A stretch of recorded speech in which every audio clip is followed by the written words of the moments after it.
Alright guys, welcome back to another video. Now Xbox recently dropped their direct little mini conference. So the two big games that they dropped, more in-depth trailers, were Fable and Forza Horizon 6. Now I did do a reaction to Forza. That game looks amazing. Now we about to react to Fable. Now I'll be honest with y'all, I've never played a Fable game. I missed that whole wave because I had a PS2 back in the day, or no, was it PS? Did Fable come on the Xbox? Either way, I was on the PlayStation side when Fable was dropping on the Xbox. I really didn't get into RPGs. I really didn't get into Fable like that at the time, but I've heard rumors that they're about to make a Fable game. I've seen the trailer from last year. This game looks dope.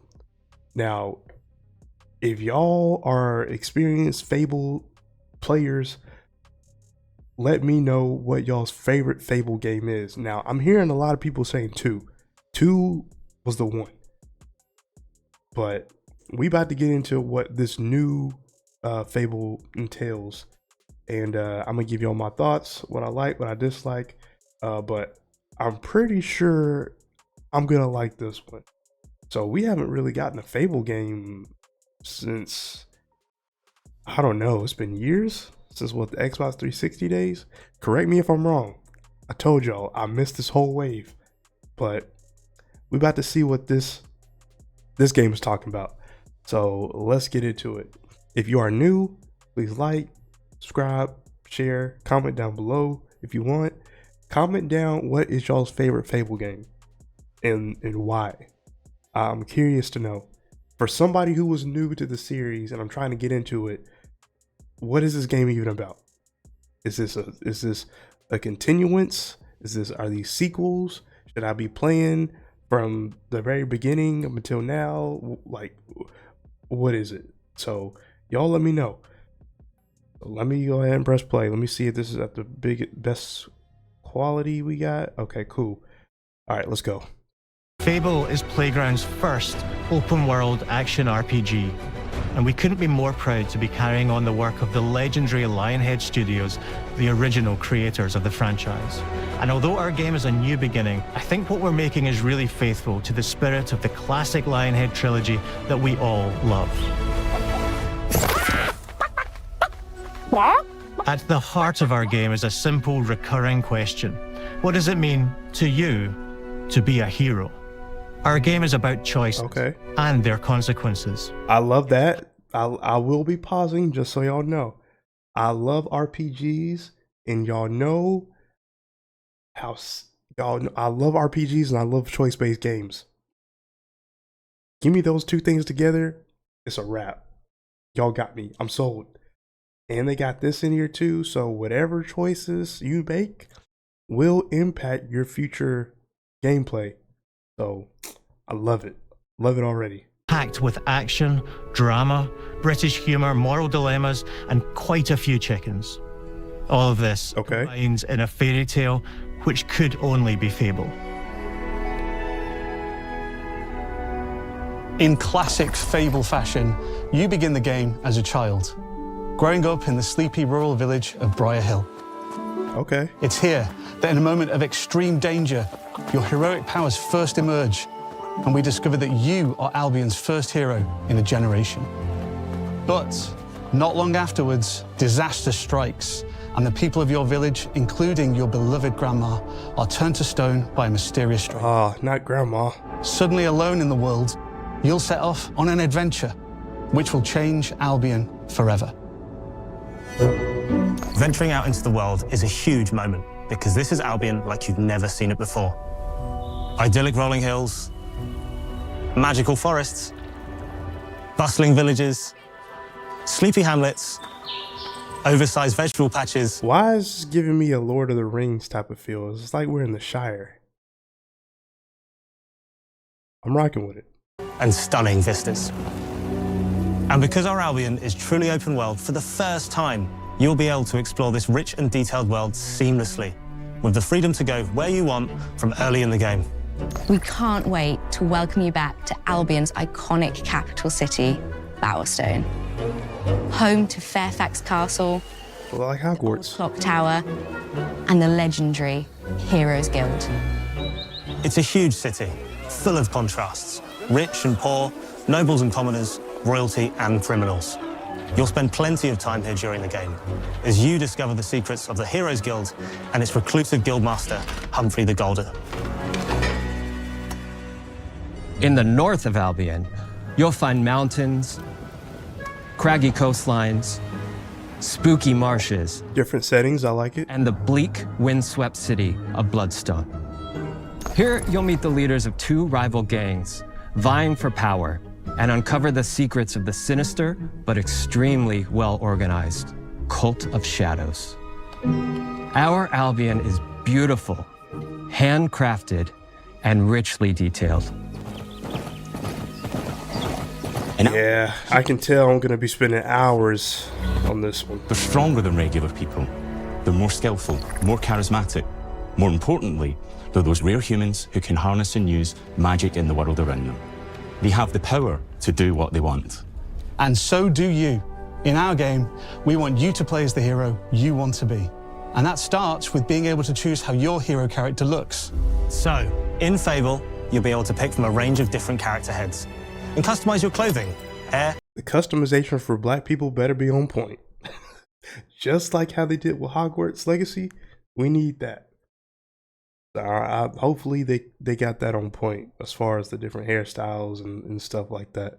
Skin tone, tattoos, and scars. So the hero you play represents you. But as well as your appearance, you can be the hero you want to be through the way you play, through the skills and abilities you learn, and through the weapons you use. Just like the classic trilogy, heroes in our game fight with a combination of strength, skill, and will. Seamlessly blending melee and ranged weapons with magical abilities gives us style-weaving combat, allowing you to show off your personal playstyle. The combat don't look bad. And large groups of enemies alike. Oh shit. Melee is at the heart of our close quarters combat. You'll use light and heavy combos, often knocking enemies off balance and executing stylish finishers. Swap to your ranged weapon to bypass enemy guard and deal with troublesome flying enemies. And of course, you'll be able to unleash your powerful spells to both manipulate and devastate your opponents. Now, I don't know if it's like any of the other RPGs, but is there going to be classes? Are we going to be able to focus more on swordplay or like magic spells? Or is it going to be like a mix of both? But is there going to be like different classes that we can do? I don't know. I'm gonna let them cook right now. We're excited to be bringing back some fan favorite adversaries for you to fight.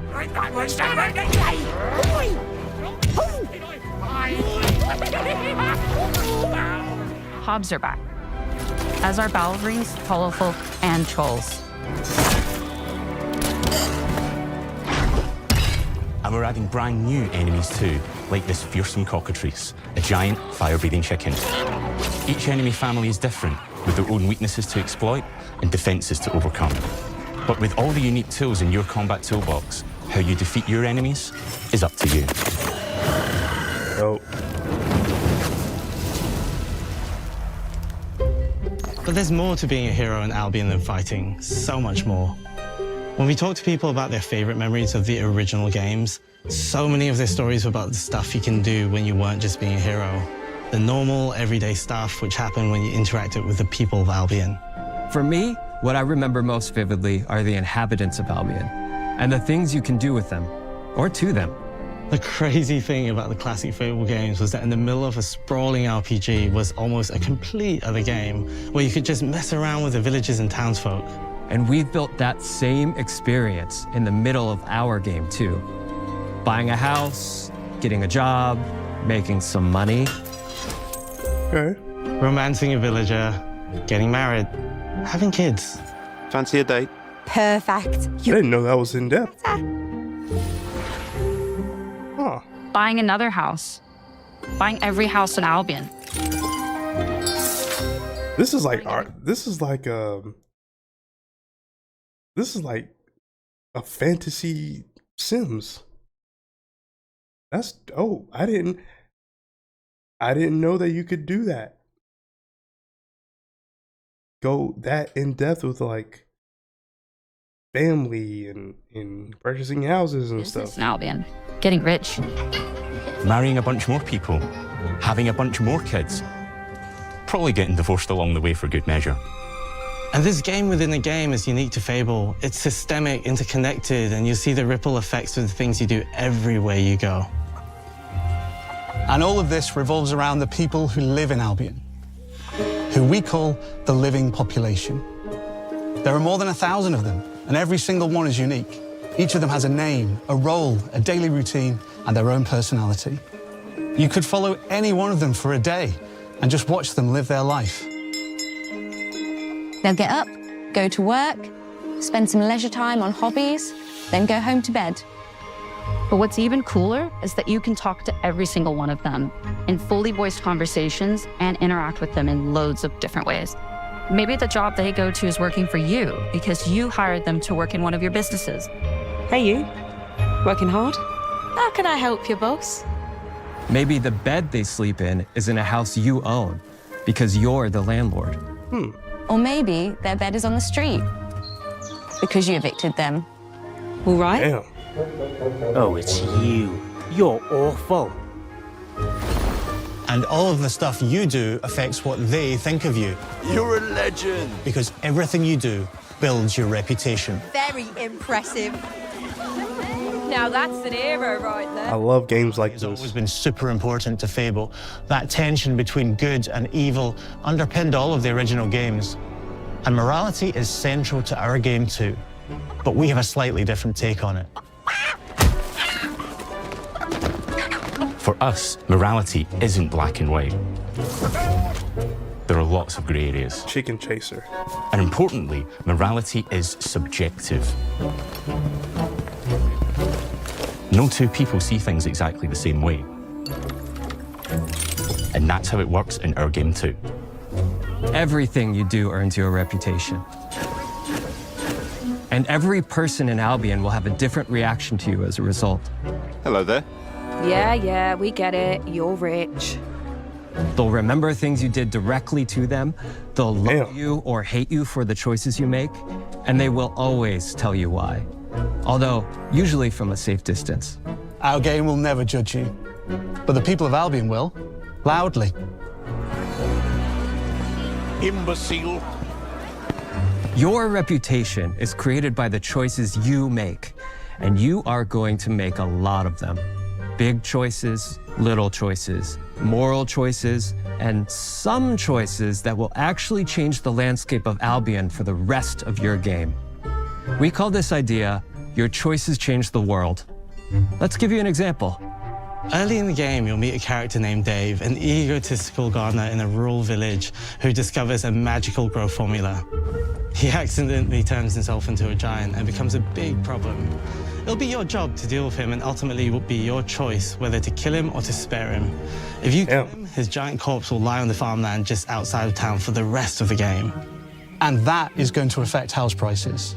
It will also affect what a lot of the villagers think about you. Especially Dave's sister. In Fable, the choices you make will define you. What does being a hero mean to you? At Playground Games, we've built a pedigree for beautiful, immersive, open-world experiences. Yes, they've typically involved sports cars, but this is a passion project for all of us here.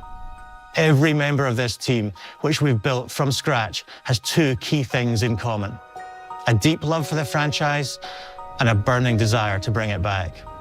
We're making this for Fable fans just like us, but also to introduce Fable to gamers who've never played the series before. It's been great to finally tell you a little about the game we're making. There'll be much more to share as we get closer to our launch. What's the release date? To tell you today that Fable is coming to Xbox, PC, and PlayStation in autumn 2026. That's all I need to know. That's all I need to know. Fall time is going to be crazy. Like how I said it last year. You can never tell me that y'all don't have nothing to play. because we got so much catalog for each system. It's too many games to play. You're just not looking hard enough. But this game right here, I'm rocking with it heavy. This will probably be the first Fable game that I'm really about to get into heavy. I'm liking what I'm seeing. I'm liking the gameplay. Usually with RPGs, like it's sort of kind of a clunky type gameplay. Like, and I love The Witcher. Witcher is one of my favorite RPG games. That was the first RPG game that I really got into. Then it was Mass Effect. Then it was Fallout. Then it was Baldur's Gate. Baldur's Gate changed my life. I didn't know about DMT until I got into Baldur's Gate. But with this game, it's like a fantasy Sims in a way. Like, it has similar aspects to certain other RPGs, but I could tell this has its own thing going. I'm down. I know I'm gonna be spending crazy amount of hours, crazy amount of time on this game. I feel like with the my player creation, I'm gonna probably spend about a good 45 on it alone, maybe even more. I don't know. That's how I was with Baldur's Gate, but I'm rocking with it. In the moral decisions that you're gonna have to make, I love games like that. Choice-based games, playing The Witcher or playing Mass Effect. The choices you do really will impact who lives, who dies, who likes you, who doesn't like you. They could be your friend, they could be your enemy. I love games like that. I love games where you can have the choice to do whatever you want. If I want to go out and murder this whole town's people, I can do that. If I want to save the village, I can do that. Give me all of that. So I'm ready. Y'all let me know what's y'all's favorite Fable game for all my Fable players, experienced players. And let me know if I should play any of the other Fable games that came out on the Xbox. So this will be it for this video, and I will see y'all on the next one. Deuces.